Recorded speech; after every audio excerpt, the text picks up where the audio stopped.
So the next question's from Transport Fan UK. John, he asks, are you happy with your camper car? Would you buy the same again or go for something a little bigger? And on the same vein, Jack asks, would you ever get a bigger camper van? And John Fittis asks, when do you intend to change the van? Is it perhaps many years away? Mm-hmm. Well, yeah, we're certainly very happy with our camper car. We absolutely love it. So, yeah, the next van. Clearly there will be another van. I don't think it's going to be for quite some time, but we are always thinking about what the next van will be. And I think we will only go one size up because, so for instance, in direct comparison, if it was another Nissan, we would go from the MV200 to the MV300.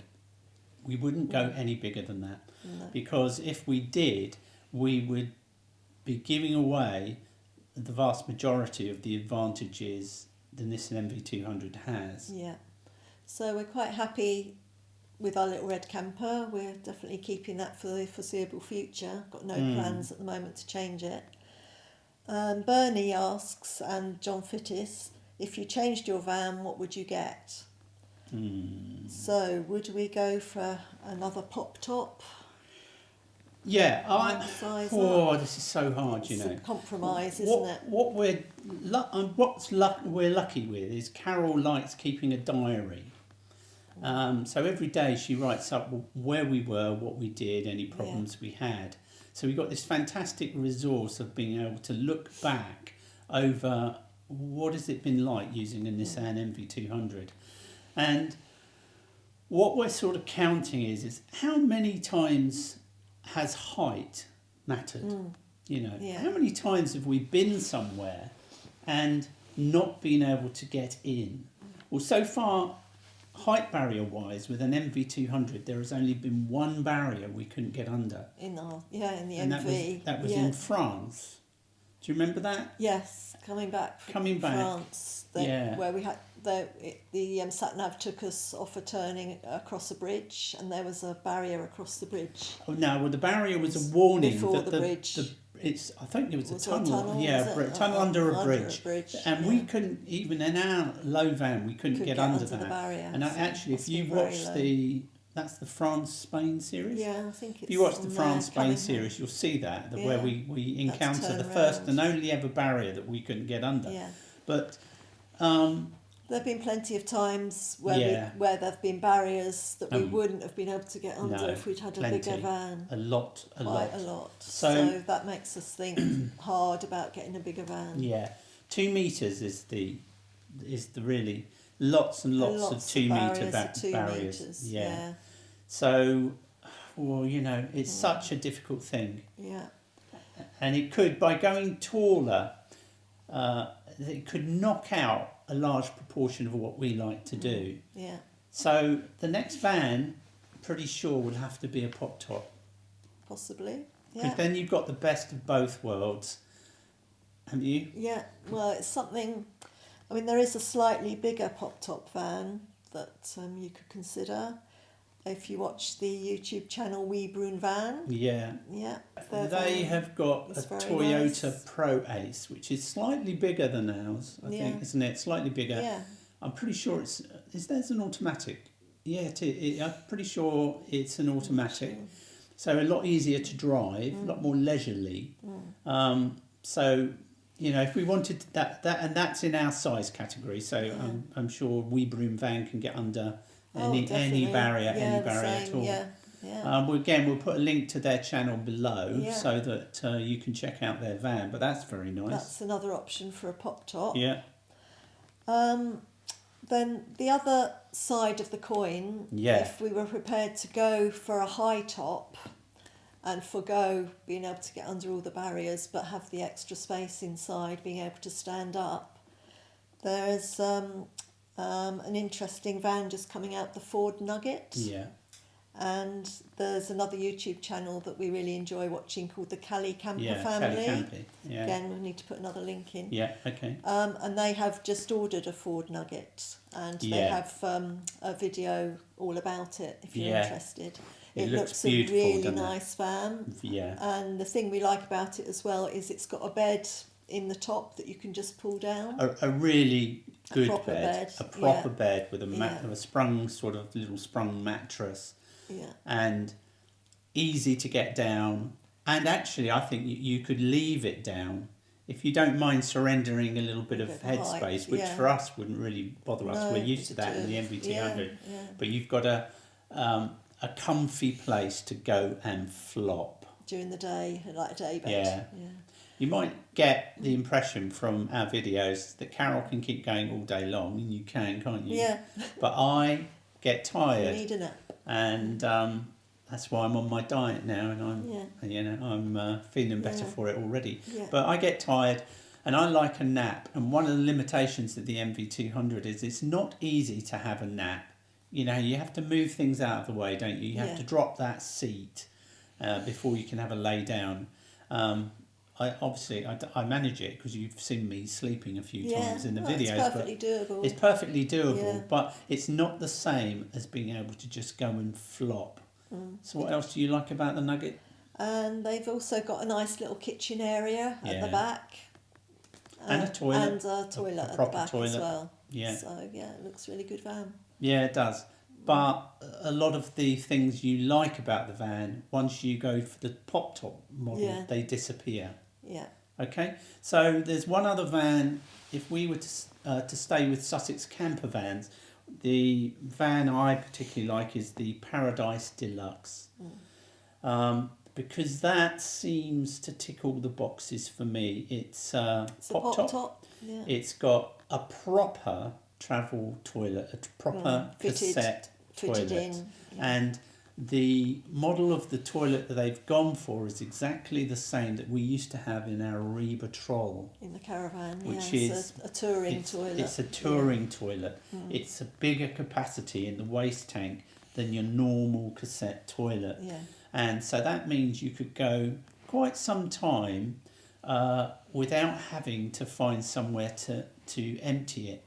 And if you combined, I'm going to get a bit gross for a minute, so pardon me, but if you combine the technique we have to use in the van, i.e. using pee bottles, still use pee bottles and dispose of the pee every day, that toilet would last you, for the other side, for a very long time yeah. before you'd have to go onto a campsite.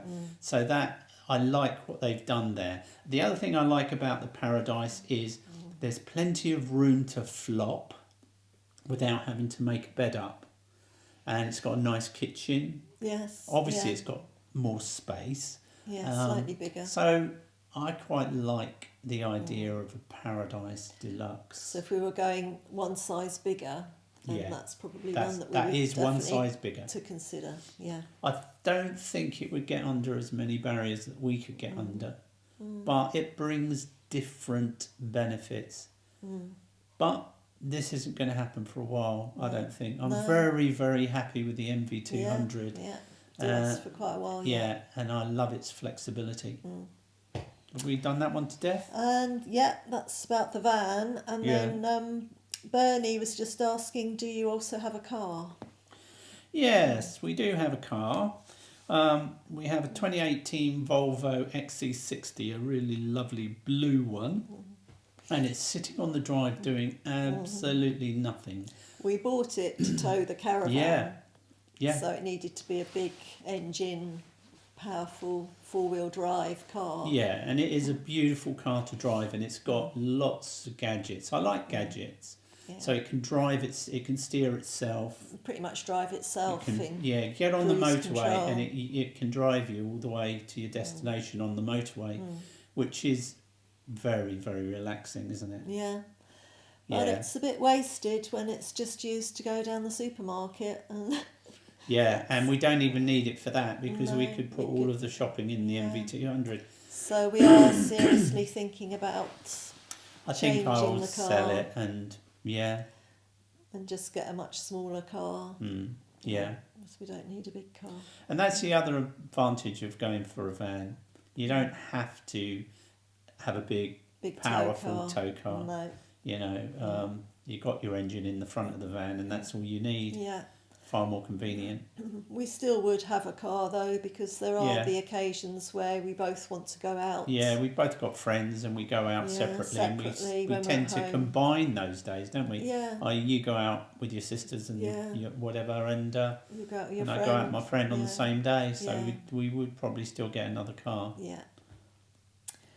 Right, next subject. The other Heather has asked, have you had the opportunity to travel in the past outside of the UK and Ireland? And if so, was it with your caravan? Well, yes, as you probably gathered, we do like to travel, and we have travelled quite a bit in the past. Yeah. Especially when I was working at the airport and could take advantage of the cheap flights that we used to get. Even before we were married, we used to quite often go to Europe, to the usual sun destinations, to Greece. It was difficult. We did a lot of trips, Yeah. but it was a bit more difficult because of me, because of my job. You know, being a police officer, you have to be back at work when you're supposed to be there, and it's a discipline offence if you don't turn up. Yeah. So some of the trips, didn't we get trapped in America? Yeah, we got trapped in Los Angeles, and because I have to go standby if you're getting a cheap flight, and we couldn't get on a flight, and we were stuck at the airport for about 24 hours. I was having kittens. And then, of course, that really backfires because you start looking at emergency flights back home, and they want to charge you an arm and a leg. Yeah, when you're just booking it there and then, it costs a fortune. But luckily we didn't have to, did we? That was, probably the worst one. Yeah, we just waited, and then we managed to get back on it, only to find when we got back to Heathrow, our bags weren't on the flight because they checked our bags in for the flight we were originally booked on, so they'd come the day before. Yeah. We had a job trying to track them down. Got back to the car, and the car had a puncture in the car park. Yeah, So it wasn't the best the trip, end to was that it? holiday wasn't very good. Yeah, so we did travel a lot then. Carol loves travel. Yeah. Just in case you don't realise that. I'm less keen on international travel, but I do tend to enjoy it once I'm there. Again, it's back to this whole thing. I don't look forward to a trip, but Carol could book a trip a year in advance. You'd have a year of pleasure looking forward to it and planning it. I have done that in the past. And you have done that many, many times. But if you put me in a caravan or a campervan, I'm happy to go anywhere. Yeah. You know, it just suddenly transforms for me. I don't really know why, but obviously I like the independence of being in a van or a caravan and pleasing yourself. So, you know, the things that bug me on the foreign trips is like, if you're in a hotel, you always got to clear off out whilst they come and do the room and stuff like that. Yeah. So, you know, we've done plenty, haven't we? We've tried various types of holidays. We've done fly drives. This is since we've retired as well now. We went to New Zealand on a fly drive, which is probably a great trip that you could probably do in a camper, a motorhome. Fantastic place, New Zealand, Beautiful, isn't it? yeah. Would you say it's the best place we've ever been? Scenery-wise? Scenery-wise, and for ease of travelling around. Beautiful. I mean, we were driving ourselves in a car and staying in hotels, but I mean, it would be great to go back and do it in a motorhome. I've got the freedom. a nice film of our trip in New Zealand, haven't I? And, you know, I never envisaged that I'd have a YouTube channel, to be honest with you. And that film, I can't share it with you because it is a good film. Yeah, but it has copyrighted music on it. Full of copyrighted music that means something to us. Yeah. Great memories. And it's a great film. Yeah. But I can't share it.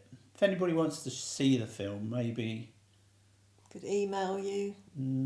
Is it on Vimeo? I don't know if it's on Vimeo. No. If anybody wants to see the film, send us an email. The contact details are below in the description, and I might be able to send you the link, and you watch it on Vimeo. And then we've also tried some escorted tours trips where you go with a group of people with an escort, and particularly to India. That was a fantastic trip. Brilliant. Again, Really I got good. films of India. that have got copyright music on. But India was fantastic, wasn't it? Yeah. And a real culture shock, a real experience. And it's something we'd never have done just going not on our own. No. But going with an escorted tour was a great way of doing it. It was just so relaxing. You had no worries. You knew you were being taken everywhere. It was someone else's responsibility when things went wrong. Yeah, we went watching tigers, didn't we, in India? Yeah. And so we went the first night and we didn't see anything, did we? And then we went the following morning. The following morning we saw a tiger, but they lured that tiger. They tied some dead goats up to a tree and to lured lure the them. tigers so in. It wasn't really it the wasn't same. It was rubbish. So you stayed at the camp, didn't you, by the swimming pool? So I'd given up all hope of seeing a tiger in the and wild. I went out for the third and saw tigers. Yeah. Very, very close. In fact, it was scary because we were in open top vans and we saw tigers walking right up to the van, to the lorry, to the jeep, Jeep. Yeah. Anyway, you got to see the film, didn't you? I couldn't wait to show the clips when I got back. Saying, look what you missed when we came back. Yeah. Oh well. Where are we up to? So Jack has asked, what is your favourite trip you have been on? Ooh. Well, if you're talking about caravan trips, my favourite has to be Iceland. We took our caravan to Iceland, and this is when we had an Ariba Troll caravan, and we towed it with a Mazda 6 car. Oh my goodness me! Round Iceland. Well, the whole journey getting there was all part of the fun as well, because you had to go up to the very north of Scotland to a place called Scrabster, and we got a ferry from there. And it stopped off at the Faroe Islands on the way there to pick up some more people. And while we were waiting there, looking overboard, my goodness me, to see who was coming onto the ferry, see if there were any other caravans. Yeah, and there weren't. They were all 4-wheel drive, roughy tufty motorhomes. sort of motorhomes. Yeah, there were quite a few normal motorhomes, I think there, but some really big 4-wheel drive And I just said to you, I said, what have we done? Have we made a big mistake coming with a caravan? Yeah. Anyway, when we arrived in Iceland, didn't we? Yeah. And it was shrouded in mist. Yes. And we got off the ferry in... Go on, what's the name of the place? Seyðisfjörður. Seyðisfjörður. Yeah. Got off the ferry and... everything was shrouded in mist, so you couldn't see any mountains or anything like that. And we drove. We knew where we were going, so we started driving up this hill, and it just got steeper and steeper and steeper, didn't it? And I said to Carol, I think there's something wrong with the car. Yeah, we're going to have to pull over because we were holding everybody up. Yeah, and there's something wrong with the car. Anyway, they all went past, and we continued, and we managed to get over this hill, but it's all in mist. Anyway, coming back at the end of the trip, it was clear, wasn't it? And we came down. We could actually see what we'd driven up. It was a massive hill. Really steep hill. Really steep. Yeah. But it was an amazing Fantastic trip. We spent, 2 weeks? I think it was 3 weeks. 3 weeks, I think, yeah. So, but not counting the travelling up to Scotland, we had 3 weeks travelling around Iceland. And we had planned the route we were going to go, but some of the campsites you couldn't book in advance, so it was a bit touch and go again when we just turned up and they had room for us, but we didn't have any problems. No. And then coming back was another week coming back. You had to stop at the Faroe Islands. Yeah. You had to get off the ferry in the Faroe Islands while the ferry went off to Denmark, and then it came back 3 days later to pick you up. And that was another adventure in itself. Well, on the ferry coming back, they give you an information leaflet, and there was a campsite in the town, wasn't there? Marked in the Faroe Islands. There was one right in the capital, Tórshavn, where the ferry drops you off. And there was another one further away. On one of the other islands that you can drive to. And we had looked up, I think, on YouTube before we went to see what that campsite in the town was like, and it didn't look very nice. So we decided we would go to the one that was more remote. More remote one, yeah. And we drove all the way there, and what happened? no sign of a campsite. There was no campsite. And we asked somebody in the town, Yeah. tried to explain in English, and they said no, they didn't know there was a campsite Never been there. a campsite Never there. been there. So what was on the leaflet was completely incorrect. And then there was an information place, wasn't there? And you went in there. Tourist information office right by the harbour, and asked them where this campsite was, and they said, oh, there isn't a campsite here, but you're welcome to park at our harbour as long as you like, and you can use our water. Which and was our toilet fantastic. As long as we go on a boat trip. As long as you take one of our boat trips. They Yeah, did boat to trips see the to birds. the cliffs to see all the birds. Mm. So that was fine. So We that had was our home for 3 an nights. idyllic time there, didn't we? Yes, and then amazing. going out to see all the places from there. Yeah. Do you remember the Japanese tourists? Yes, I was just going to say. You tell the story. Well, a cruise ship full of Japanese tourists had obviously stopped at the Faroe Islands, and we were just spending a lazy afternoon in our caravan, and all of a sudden these faces came peering up at the window. Yeah, Looking in, right up. Dozens of them. All these Japanese tourists, obviously intrigued by our caravan, came up to see if there was anybody inside. And then they saw us in there and they couldn't care less. No, they just kept peering in the window, kept didn't walking they? around, having a good look at us. Yeah. So that was quite funny. Yeah. Yes, and so that was great. And then back on the ferry, and then we had to go over to Norway, stopped at Bergen Yeah. just for a couple of hours. So we had a nice little walk around Bergen, and then back to Scotland. And that was the end of our Iceland trip. Yeah, it was, wasn't it? Fantastic. So about your best holiday? Best holiday. Fly drive in America. We've done a number of fly drives in America, haven't we? I love America.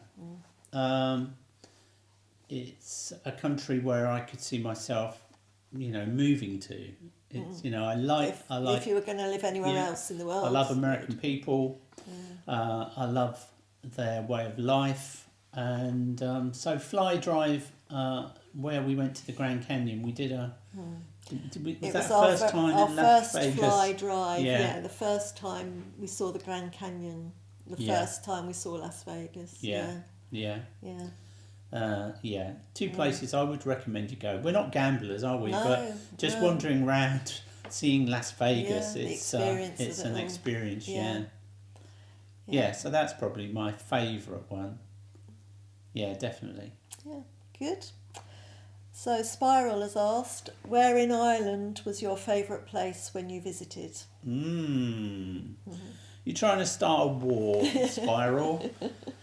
The Irish people love their counties, so we're never going to pick one county over another, are we? No, it was all lovely. It's beautiful over there. Beautiful scenery. And, we've only touched, we've scraped the surface of Ireland. A whistle-top tour. Whistle-stop tour. Yeah. And that's why we will be going back. Yeah. Because there are many, many places we haven't seen yet, have we? Yeah. But out of that trip... What sticks in my mind is the rugged coastline. So all round Donegal and all the way down. And then particularly Achill Island. Achill Island, if you want to see it, if you check out our island series, where we're at Achill Island, and where I tried flying the drone, and the wind was so strong it was just blowing the drone backwards, and it couldn't keep up with the van. That drive. I think we were so lucky with the weather that day. Sorry about that, folks, but the battery on the camera just ran out. So we're changed. Okay, what are we on to next? All right, next question from Mary G. How do you decide where you will go on your next adventure? What do you factor into your decisions? And Anita asks, when did you both decide to travel so much, and how do you decide where to go and what to do? Well, how do we decide where we're going to go? A lot of the ideas come from watching other YouTube videos and inspiration from other people. So, for example, when we did our East Coast UK trip back in July, we'd just been watching some YouTube videos called Walk With Me. Yeah. It's a guy called Tim. Yeah, we'll put another link down in the description. Yeah, and he does some really good walking tours, mainly based in the Norfolk region. Yeah. And we'd spotted some places we hadn't been to in some of his videos, so decided, well, why don't we go off up in that direction? Yeah, absolutely. The other thing on that, it was the travel trolls actually that inspired us to go to Ireland. We had been planning to go... Well, we were going to go to Norway in the summer. But of course it was killed by COVID. Yeah. So we like watching the travel trolls. So hello to any travel trolls fans. Yeah. And they were in Ireland. And they seemed to be having fun, didn't they? Yeah, and we couldn't decide where to go. We didn't want to go back over to France and Spain because we'd just been there and had to rush back. Yeah. We were going to go down to Devon, Cornwall or the Lake District. Yeah. But we wanted to go somewhere new. We hadn't been before. Yeah. And then we were watching Travel Trolls and we just thought, well, why don't we go to Why Ireland? don't we go to Ireland? Yeah. And you never know, we might get to meet them. Yeah. And we did. And funnily enough, that wasn't planned. At all. No. We just drove into the back car park and and parked and then noticed their van. Yeah. Very distinctive van, and it was there. Yeah. And of course we had the great parking fiasco, Yes. but we won't say any more about that. Yeah, you'll have to watch the You'll video have to to watch see the that video. if you haven't seen it already. And you have to watch Travel Trolls video. Yeah. Yeah. And another factor when deciding where to go is the history of the place. I mean, Yeah. I love particularly English history and all the castles, and I read up a lot about it, especially the Tudor period I really love. Yeah. So I like to go and visit castles that we haven't seen before. I like the castles. I particularly like them when you start telling me about the history and what's gone on there, because Carol does all the reading on it. Yeah. And I also maybe film locations as well. We found when we were doing the Scottish trip up to the Outer Hebrides. What was that castle? There was a series called Outlander. Yeah. Oh, yeah. That's when the woman touches the stone and goes back in time. And we found there's... That's why Carol, if you ever see Carol, a ring of stones, she's desperately hoping she can go back in time just to get away from me, aren't you? No, just to see what went on back then. Yeah, that's right, yeah. And some of the locations from Outlander were places that we went to. Yeah. The trips, I get inspired by other people. I love the Lake District. Absolutely love the Lake District. And talking about the Lake District, this book, Wainwright's in Colour. There's a guy called Andy Beck. I'm not an artist, I don't do any drawing or any painting, but I love watching a guy called Andy Beck who walks the Lake District, and he visits all of Wainwright's spots and recreates the pictures, but this time in colour. And but from a modern perspective. Yeah. Because if you look at Wainwright's books, it can be quite difficult to recognise these, because we've got the whole series, haven't we, on all his books. Yeah. And when we tried to walk them, we couldn't work it out. Sometimes the paths don't exist anymore. No, because it's all changed. And all the trees have grown. It looks totally different. So he's recreated them. Andy's got a YouTube channel, which I'll definitely link below, and he takes you on these walks. And tells you about various Wainwright spots, and you can watch him sketching and then painting.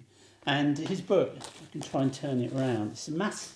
We only recently bought this, and this will definitely give us more inspiration. Let's just open it, a random page. See the paintings, and you can just see beautiful. The paintings. Bring that towards the camera if that works. So this is going to inspire a whole load of trips, I'm sure. Yeah, we'll be up to the Lake District before definitely. too long. Yeah. And another thing that we consider is places we've been to before. We've got our favourite locations that we always go back to. One of those is the New Forest in the south of England. we've been, funnily enough, we haven't been there this year because of COVID, really. Yeah. But up until this year, we've been there every year. Yeah, that's got sentimental reasons for me. I used to go there with my family in their caravan many times before I met you. And did I? No, you'd been there, hadn't you? I'd only ever been there once when I was very small because I love horses as well. Yeah. So I had been there with a friend just to go and see the New Forest ponies, which roam wild through the forests. Yeah. But you used to go there a lot when you were a lot. So it's like going back in time for me. And the great thing is the New Forest doesn't really seem to change that much. No. You know, it all looks just like it looked when I was there with my mum and dad. The other thing that is another factor is weather. You know, you're a sun bunny. Yeah. I like crisp and cold. So we have to compromise on that. And so, for instance, I wouldn't particularly like going down to Spain or something when it was really hot, but very happy to go down there in the winter. And, you know, I'd prefer, you know, I'd like to go to Norway in the snow or stuff like that. Yeah, but then you can't go in the depths of winter to somewhere like Norway because our van wouldn't be able to cope. Our van couldn't cope with that. With the heavy snow. No. Yeah. Oh, and the... obviously, COVID is a huge factor, isn't it? That's completely messed up so many people's plans. And the other aspect for me is medical supplies. There's no secret, I've shown it in the video. I got injured on a bike when I was very young, and ever since then I've had to use catheters to pee. And the downside of that is they're single-use catheters, so they're sterile, they come with their own water content and everything, but they take up a lot of room, don't they? Yeah. And if only I could access them wherever we were in the world, then we could stay much longer, but that limits us to about... We've worked out 5 to 6 weeks. 5 to 6 max. weeks. Yeah, before I run out. Yeah, we'd have to come home to restock. Yeah. Yeah. If you made it this far, you did very well indeed. Catch you next time.